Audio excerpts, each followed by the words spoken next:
And welcome to your first tool training video, learning how to use a box cutter and cutting cardboard safely and effectively. So this is a box cutter. It's a super useful tool, but it's also very dangerous. So I want to go over some basic safety of the box cutter before you start to use it. So these box cutters are really good for people of your age because they're small and they're easy for you to hold on to.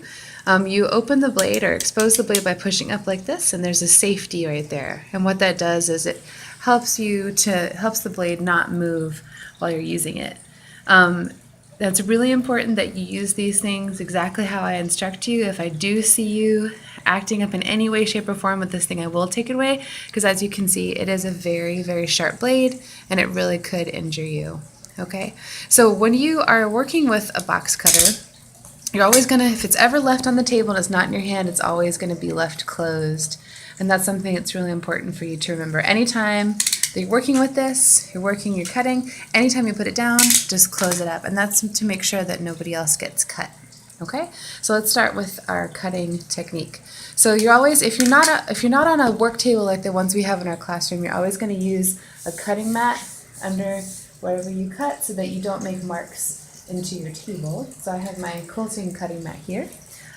You're always going to use, for our purposes, you're probably going to use a ruler most of the time, your box cutter and your cardboard.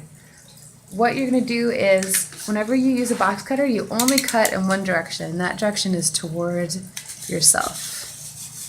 Okay, you go slow, nice and easy, and it pulls off your piece. Your box cutter should always be sharp.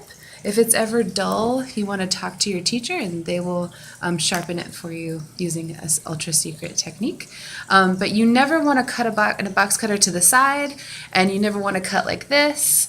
And you always just want to have a lot of control over what you're doing. So use your dominant hand, the hand that you use to write, and only cut downwards toward you. And that's because it follows the motion of your arm. It's a natural motion. You have the most control that way.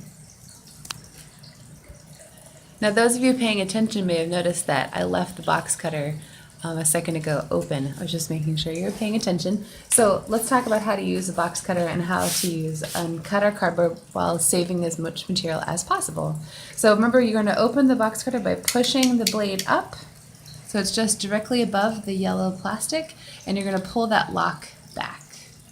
And what that does is it locks the blade in place. Okay, so if I try to pull back on it right now, the blade is not going to move.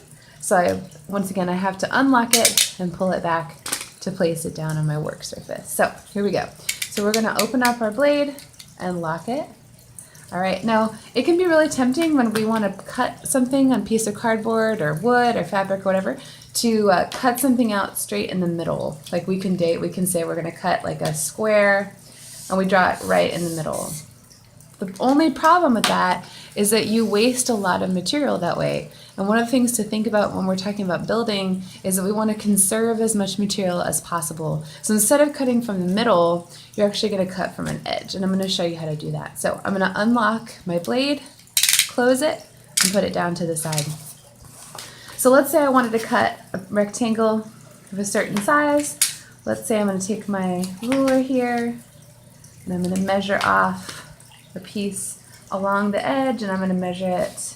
It's going to be 6 inches. I'm going to draw my line. Okay, this is pretty easy.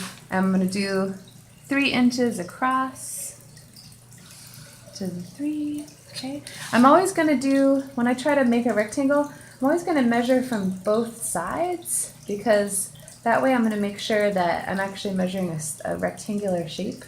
Our eyes, we can't be trusted to draw square or rectangular shapes. So now I have a rectangle. Okay, so I'm going to use my box cutter. I'm going to open it up, lock it. Now what I would do is, you can do one of two things. You can put your, sorry about that everybody. So one option is to use your ruler as a guide, or if you feel pretty handy dandy with your sense of straight lines, you can just cut without it. So I'm going to show you how to cut with the ruler. So you just use the edge of the ruler. Again, you're always going to pull down towards you. Okay. Now I'm tempted to do this, but I know I'm not going to. So I'm going to turn my material. Always turn your material not your tool.